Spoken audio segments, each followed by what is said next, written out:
Bismillahirrahmanirrahim. Alhamdulillahirabbil alamin wa bihi nasta'in ala umuri dunya waddin. Wassalatu wassalamu ala asyrafil anbiya wal mursalin sayyidina wa habibina Muhammadin wa ala alihi wa ashabihi ajma'in. Qala al-musannif al-imam Abu Hamid Muhammad bin Muhammad al-Ghazali rahimahullah wa nafa'ana bi ulumihi. Wa ru'iya ba'duhum bil manam faqila lahu kaifa wajadta a'malak faqala kullu syai'in 'amiltuhu lillah wajadtu hatta habbati rummanin laqattuha min tarik wa hatta hirratin matat lana ra'aituha fi kaffatil hasanat wa kana fi qalan suwati khaytun min harir fara'aitu fi kaffatis sayyi'at wa kana qad nafika himarun li qimatuhu mi'atu dinar fama ra'aitu lahu thawaba faqultu mautu sinnaurin fi kaffatil hasanat wa mautu himarin wa laysa fiha faqila lahu innahu qad wujjiha haitsu ba'asta bih fa innahu lamma qila laka qad mata qulta fi la'natillah fa batala ajruka fihi walau qulta fi sabilillah lawajadtahu fi hasanatik wa bi riwayatin qala wa kuntu qad tasaddaqtu bi sadaqatin bainan nas fa'ajabani nadharuhum ilayya fawajadtu dzalika la alayya wa la li.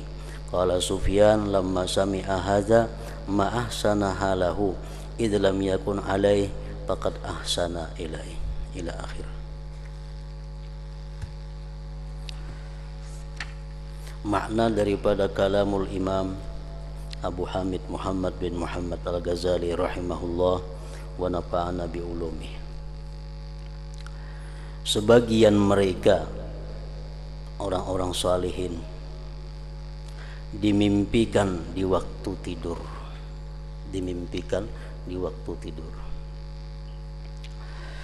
lalu ditanyakan kepadanya, bagaimana kamu dapatkan amal-amalmu? Jadi kawan atau barangkali murid bermimpi lawan gurunya yang sudah wafat. Nah, dalam mimpi itu si murid ini bertakun lawan gurunya, bagaimana kamu dapatkan amal-amal yang dilakukan di dalam dunia itu? Maka ia menjawab, setiap sesuatu yang kukerjakan karena Allah, maka saya dapatkan. Setiap sesuatu amal ibadah, amal perbuatan yang kukerjakan karena Allah, maka saya dapatkan.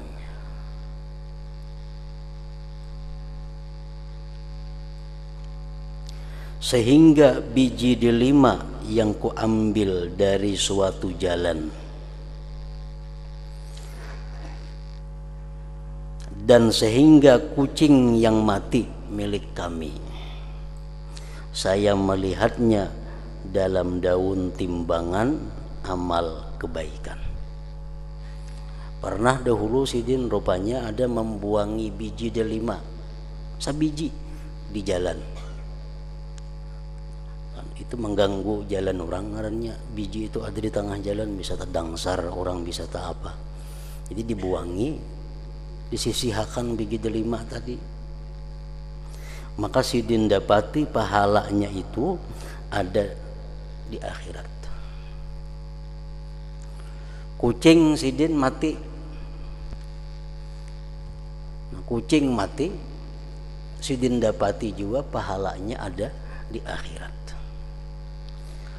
Artinya hal-hal yang sekecil itu akan terlihat di akhirat balasan apa yang dilakukan. Sesuai dengan firman Tuhan, "Famay ya'mal mithqala dzarratin khairan yarah wa may ya'mal mithqala dzarratin syarran yarah." Allah sudah menjelaskan, barang siapa yang beramal seberat biji sawi kebaikan, dia akan melihat ganjarannya di akhirat. Dan siapa yang beramal seberat biji sesawi, tapi kejahatan itu pun akan dia lihat balasannya di akhirat.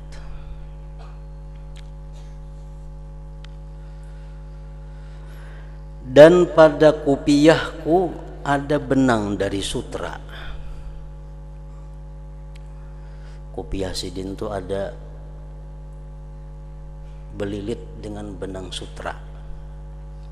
Padahal boleh aja nih tuh. Kan laki-laki boleh memakai sutra asalkan sedikit, asalkan lebih banyak kada sutranya. Namun 100% sutra, nah tuh kada boleh dipakai laki-laki.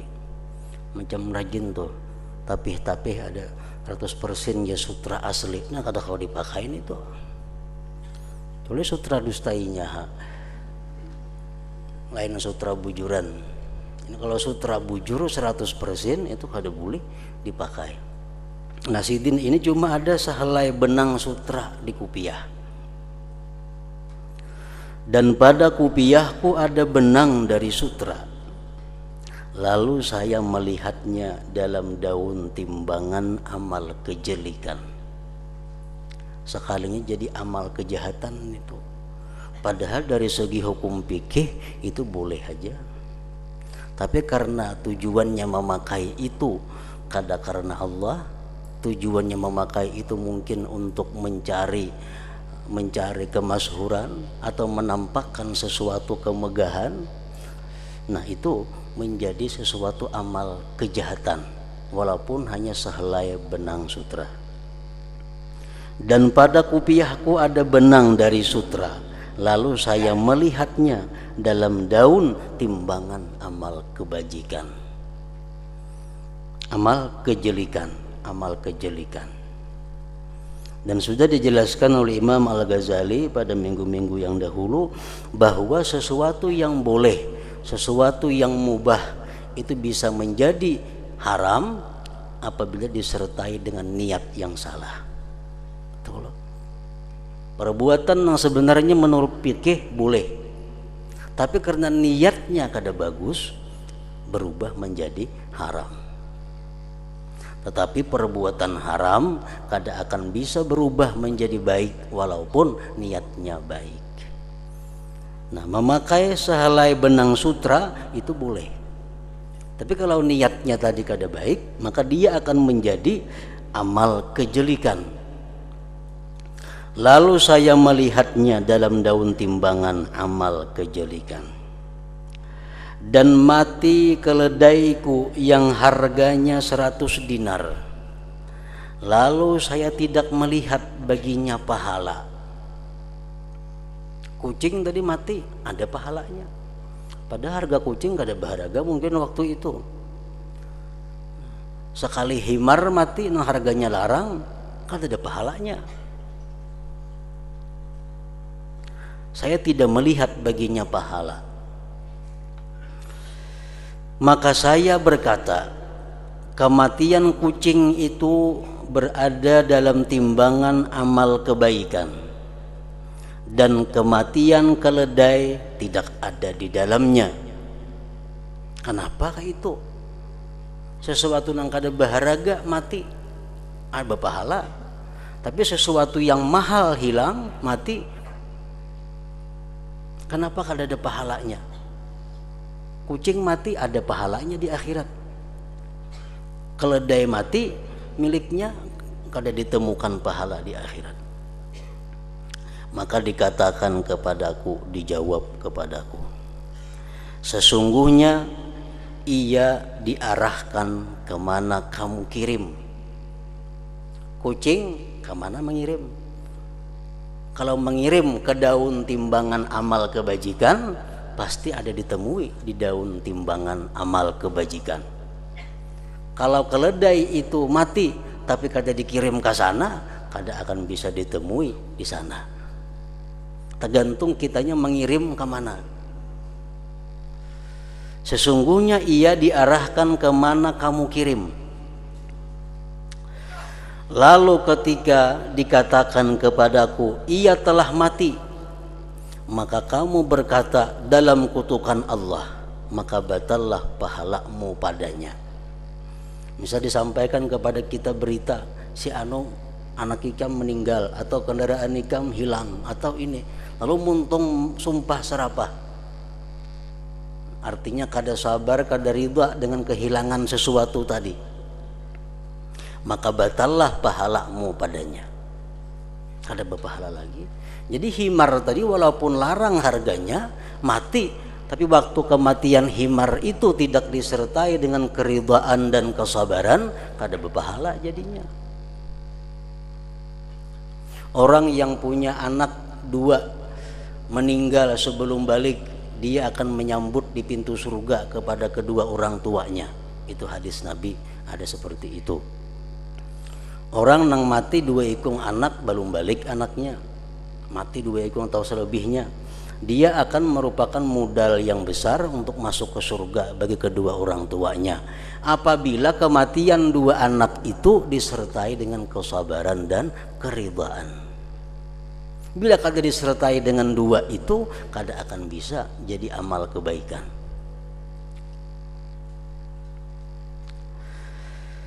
Jikalau kamu mengatakan di jalan Allah, itu himarika mati fisabilillah, menjadi kita memangnya. Artinya ridha dengan apa yang ditentukan Allah, niscaya kamu mendapatkannya dalam amal kebaikan.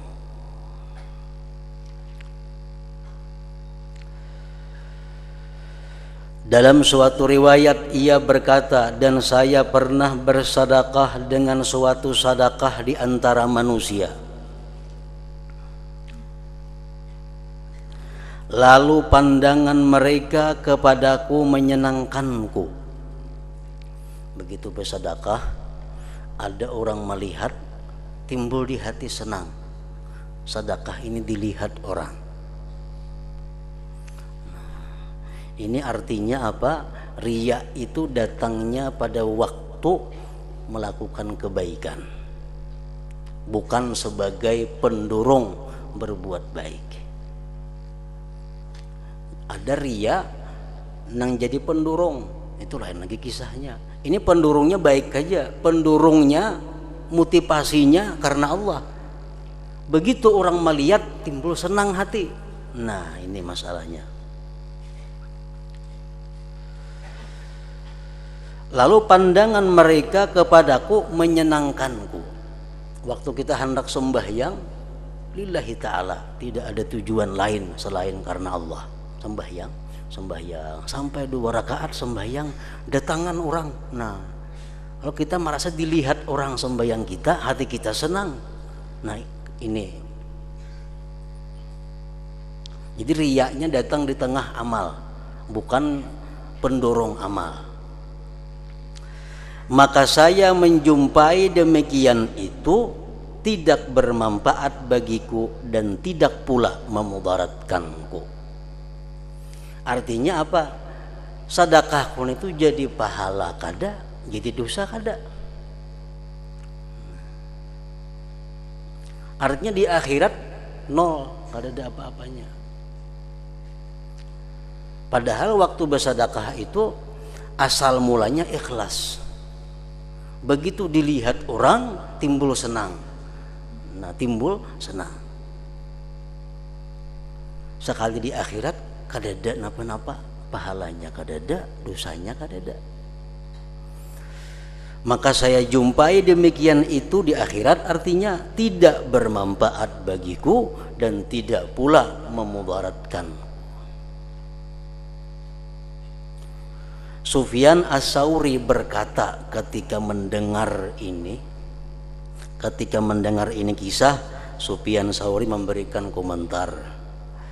Ujar Sidin, alangkah bagus keadaannya karena ia tidak memudaratkan atasnya.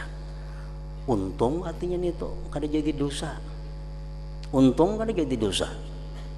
Jika jadi dosa apa? Mana bersedekah, mana jadi dosa. Artinya orang yang bersedekah kemudian senang dilihat orang, jadi dosa kada, jadi pahala kada, itu sudah untung. Lalu ia Allah berbuat baik kepadanya. Itu ngarannya Allah masih berbuat baik kepada orang itu. Kada disiksanya, kada diazabnya karena riyanya tadi.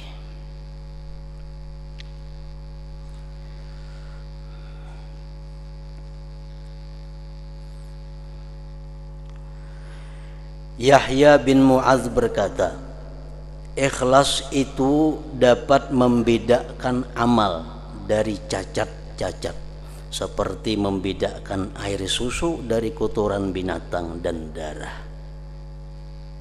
Nah, jadi amal ibadah kita ini kada akan bisa diketahui baikkah kadakah, belum bisa diketahui sebelum ada ikhlasnya.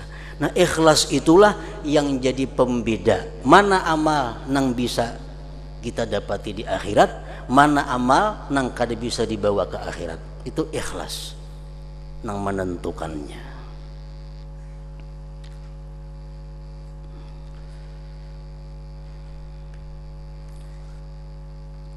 Dikatakan bahwa seorang laki-laki keluar dalam pakaian wanita dan menghadiri setiap tempat di mana wanita berkumpul di dalamnya, dari perkawinan atau kumpulan orang dalam kesusahan. Ini si laki-laki ketujuh menyerbu bila ada kumpulan bebiniannya berpakaian kayak pakaian bini-bini.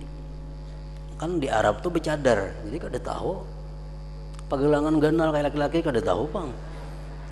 Bercadar baju ganal. Jadi si laki-laki ini gawiannya kayak itu. Bila orang berkumpulan bini-bini umpat pasang jo baju bini-bini bercadar, kada tahu pada laki-laki. Nah, gawian macam itu. Seorang laki-laki keluar dalam pakaian wanita dan menghadiri setiap tempat di mana wanita berkumpul di dalamnya, dari perkawinan atau kumpulan orang yang dalam kesusahan.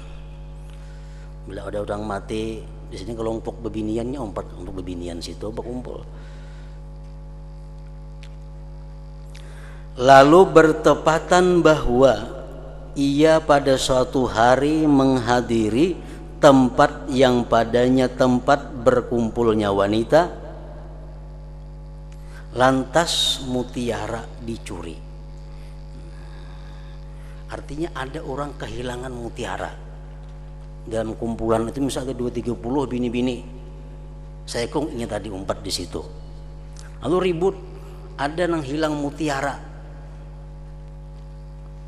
Kumpulan bini-bini itu ada yang kehilangan mutiara.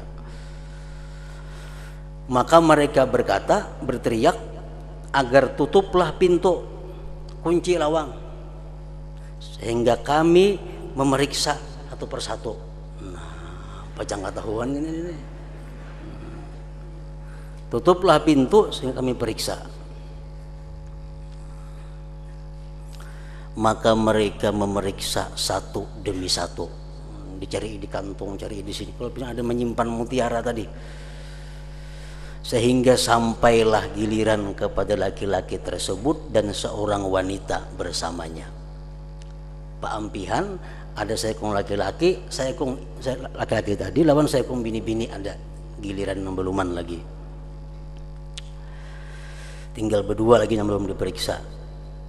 Maka ia berdoa kepada Allah Ta'ala dengan ikhlas. Nang menyerbu tadi berdoa. Seraya berkata, jika saya selamat daripada yang memalukan ini, maka saya tidak mengulangi kepada perbuatan seperti ini. Berdoa di situ dengan ikhlas karena Allah.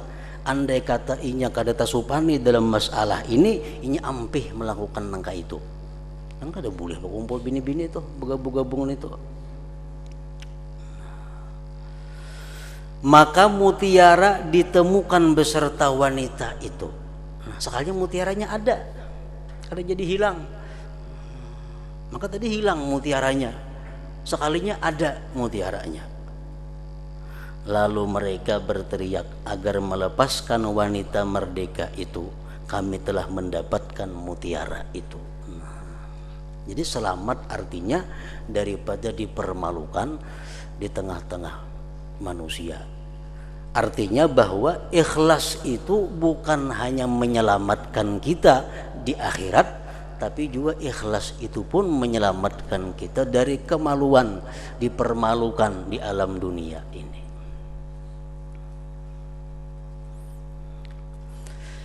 Ada seorang lagi nang macam ini, seorang laki-laki di dalam kantung gamisnya membawa botol isinya arak, botol arak. Jalan sampai di tengah jalan bertemuan Sayyidina Umar. Waktu itu Sayyidina Khalifah Amirul Mukminin. Bertemuan Sayyidina Umar. Jadi Umar tuh napa di gamis tuh pina barat tuh napa dibawa? Maka arak nih. Kalau ketahuan ini dipukul bisa nih, bisa dihukum. Nah, laki-laki tadi berdoa kepada Allah dengan ikhlas, ya Allah, jadi ya karena arak ini banyu biasa. Dan ulun tubat kada hendak lagi minum arak. Napa ge Sayyidina Umar dalam kantung itu banyu putih wae Sayyidina Umar. Sini aku periksa aja Sayyidina Umar. Periksa, sekalinya banyu putih bujur, hilang araknya kada ada lagi. Nah, selamatlah laki-laki tadi daripada penjara, daripada hukuman. Nah, karena doanya itu dengan ikhlas. Nah, jadi kita andai kata kita berdoa tuh seperti dalam keadaan seperti tadi, nah tentu doa kita akan dikabulkan oleh Allah Subhanahu wa taala.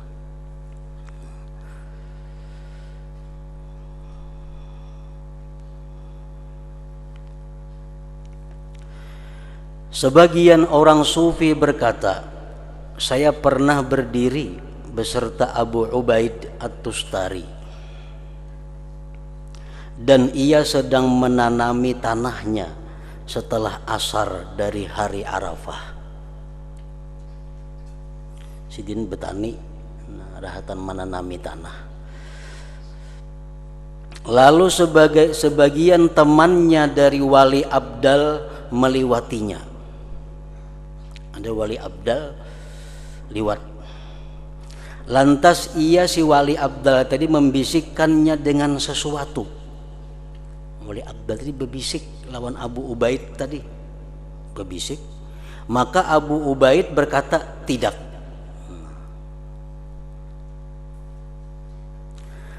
Lalu teman itu berjalan. Tidak tadi nang membisiki tadi berjalan hilang. Seperti awan yang mengusap bumi sehingga ia hilang dari mataku. Maka saya bertanya kepada Abu Ubaid, apa yang ia katakan kepadamu? Napa garang dibisiki sidin tadi? Maka jerpian tidak nih tuh. Abu Ubaid menjawab, ia memintaku agar saya menunaikan ibadah haji bersamanya. Ingin tadi membawai aku naik haji. Kan orang Wali Abdal tuh sekejap pin sampai sudahnya ke Arafah situ. Nah, anak dibawainya bahaji. Lalu saya menjawab tidak. Kok ada hendak bahaji? Saya bertanya, mengapa tidak kamu kerjakan? Kenapa kada akun bahaji dibawa orang? Empat terabang di Wali Abdal tadi kenapa kada akun? Ia menjawab, Abu Ubaid tadi menjawab, saya tidak mempunyai niat tentang menunaikan ibadah haji. Aku kada berniat naik haji tahun ini. Kada berniat naik haji tahun ini. Dan saya telah berniat bahwa saya akan menyempurnakan tanah ini pada sore ini. Besokan tadi aku berniat hendak menyelesaikan tanaman ini. Kada hendak niat naik haji. Nah, jadi ada orang bawa naik haji, aku jawab tidak. Maka saya takut kalau saya melakukan haji besertanya karenanya. Nah, aku ini takutan kalau aku naik haji itu karena dibawainya nih tuh nah. Karena Allah, karena dibawainya. Maka saya menghadapi kutukan Allah Ta'ala. Dikutuk Allah aku. Karena saya memasukkan dalam suatu amal bagi Allah sesuatu selainnya. Kan haji ibadah. Nang ibadah itu mestinya murni karena Allah. Kalau aku bercampur karena Allah dan karena dibawainya tadi, dikutuk Allah aku, baik aku menuntungkan tanamanku ini nah sudah aku niatakan bisukan tadi, maka apa yang saya di dalamnya itu lebih besar menurutku daripada 70 kali haji. Nah, apa yang kulakukan ini lebih ganal pahalanya daripada 70 kali haji. Nah, naik haji dibawai orang artinya cuma kada ada niat, kada mau. Nah, kayak kita mau kita jangan naik haji di Burung Kabanjar aja menggagas sudah. Marwah Kabanjar nah gratis makan dijamin, kada tahu niat tahu kada lagi tolak kan sudah. Nah, ini dibawain naik haji. Cuma karena kada ada niat tahun ini naik haji, kada mau naik haji. Nah, jadi niatnya.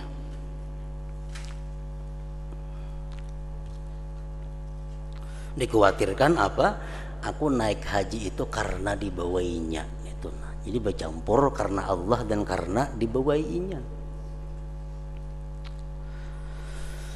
Diriwayatkan dari sebagian mereka ia berkata,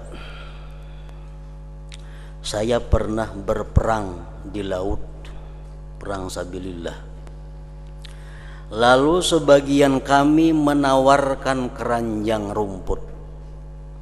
Sekalinya di kapal itu ada orang menawarkan keranjang. Lalu saya berkata di dalam hati ini begeritik, saya membelinya, baik kutuk hariha keranjang ini murah harganya. Lalu saya ambil manfaatnya dengannya dalam peperanganku. Artinya sagan berperang kau dibawa, sagan membawa alat-alat. Lalu apabila saya memasuki kota, maka saya jual keranjang rumput itu, lalu saya beruntung padanya. Nah, menjual keranjang, hati berarti baik ditukari.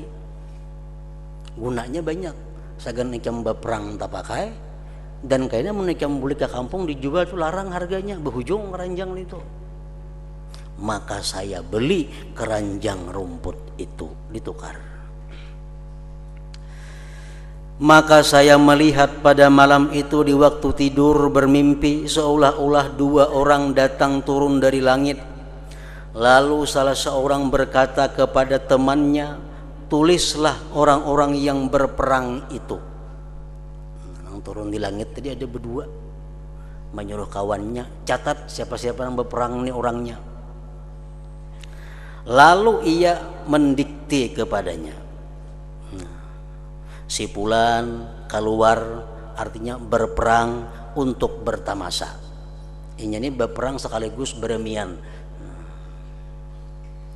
Si fulan keluar karena ria. Nah, saya kemudian 4 berperang supaya dinilai orang jagau, dinilai orang pahlawan kayaknya. Si fulan berperang untuk berdagang.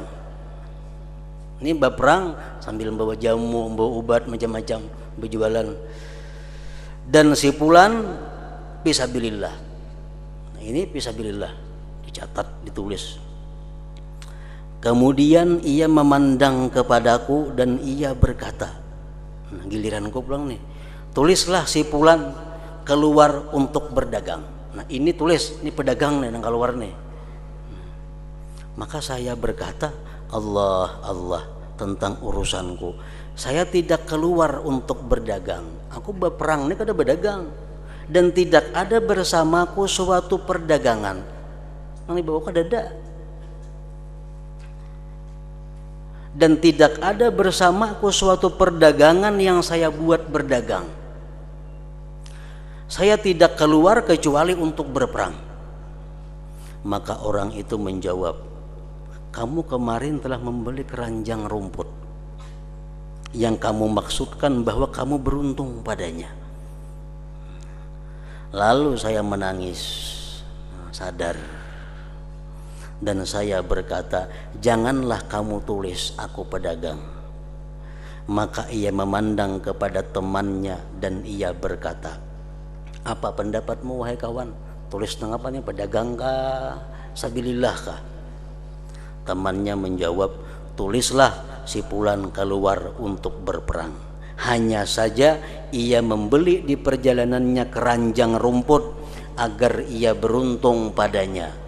Nah, sehingga Allah Azza wa Jalla memutuskan padanya dengan apa yang dia lihat.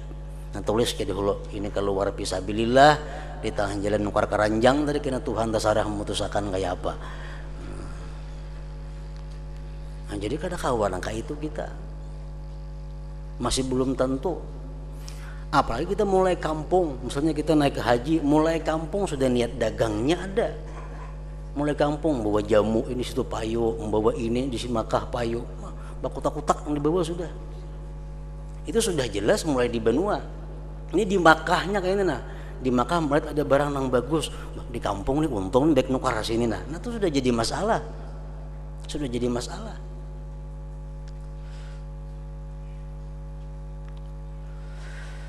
Sehingga Allah Azza wa Jalla memutuskan padanya dengan apa yang dia lihat. Sari As-Saqati rahimahullah ta'ala berkata, sesungguhnya kamu mengerjakan salat 2 rakaat dalam tempat yang sunyi yang kamu mengikhlaskannya adalah lebih baik bagimu daripada menulis 70 hadis atau 700 hadis dengan ketinggian, dengan niat yang kada baik artinya. Dalam hadis Rasulullah mengatakan, man shalla rak'ataini fi khala'in la yarahu illallah wal malaikah kanat lahu bara'atun minan nar. Siapa sembahyang 2 rakaat di tempat yang sunyi, yang hanya Allah yang tahu dan para malaikat, 2 rakaat saja ikhlas, maka Allah selamatkan dia daripada api neraka. Dalam riwayat lain ada Allah cabut dia dari golongan orang-orang yang munafik. 2 rakaat lagi sembahyang cuma ikhlas di tempat yang tidak dilihat oleh siapapun. Sebagian mereka berkata, pada keikhlasan sesaat itu terdapat keselamatan abadi. Tetapi ikhlas itu jarang sekali. Dan dikatakan ilmu adalah bibit dan amal adalah tanaman dan airnya adalah ikhlas. Artinya kada berbuah mungkin disiram, bibitnya ada, tanamannya sudah, cuma kada akan tumbuh baik berbuah kalau kada disiram.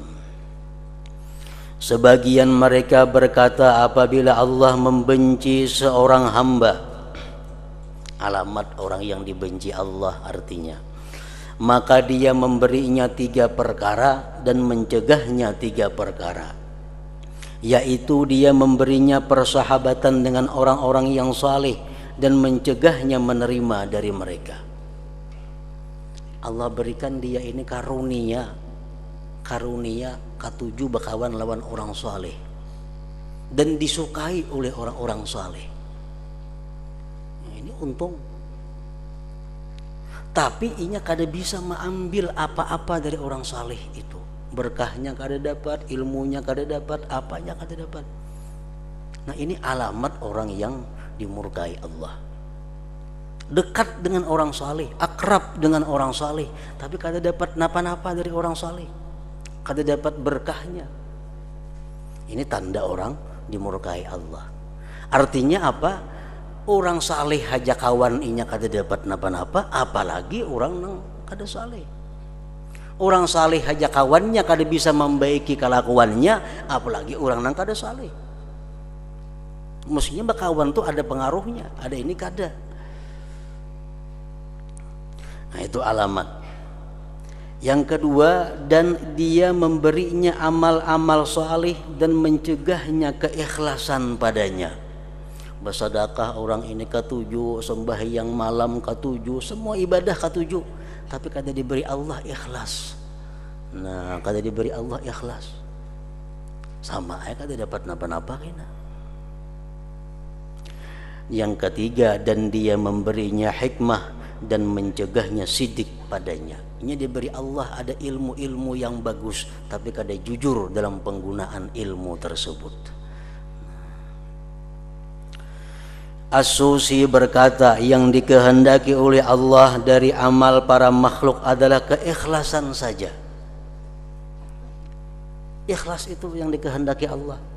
Sembahyang itu orang kafir bisa sembahyang, Bazakat orang kafir banyak nang sosial pada orang Islam. Puasa orang kafir banyak nang tahan puasa 40 hari, siang malam nggak ada bermakanan. Cuma orang kafir kadang akan bisa ikhlas. Nah, ikhlas ini yang dikehendaki Allah dari sesuatu perbuatan kita. Al-Junaid berkata, sesungguhnya Allah mempunyai hamba-hamba yang berakal, maka manakala memikirkan mereka beramal, lalu manakala mereka beramal, mereka ikhlas. Mereka ikhlas. Maka keikhlasan mendorong mereka kepada pintu-pintu kebaikan semuanya. Muhammad bin Sa'id Al-Marwazi berkata, urusan itu seluruhnya kembali kepada dua pokok. Ilmu nang macam apa aja ilmu, titiknya kembali kepada dua. Akhir perkaranya kembali kepada dua. Mengapa nang dua? Perbuatan darinya denganmu dan perbuatan darimu baginya. Itu aja intinya. Artinya sesuatu yang dari Allah kepada kita dan dari kita kepada Allah. Nah, dua buting itu, Bang. Intinya tadi dua. Satu dari Allah kepada kita, yang kedua dari kita kepada Allah. Lalu kamu ridha apa yang telah diperbuat dan kamu ikhlas pada apa yang kamu perbuat. Yang dari Allah kepada kita, kita ridha. Yang dari kita kepada Allah, kita ikhlas. Nah, selamat sudah tuh. Mengapa kan yang dari Allah kepada kita ridha, dan yang dari kita ikhlas.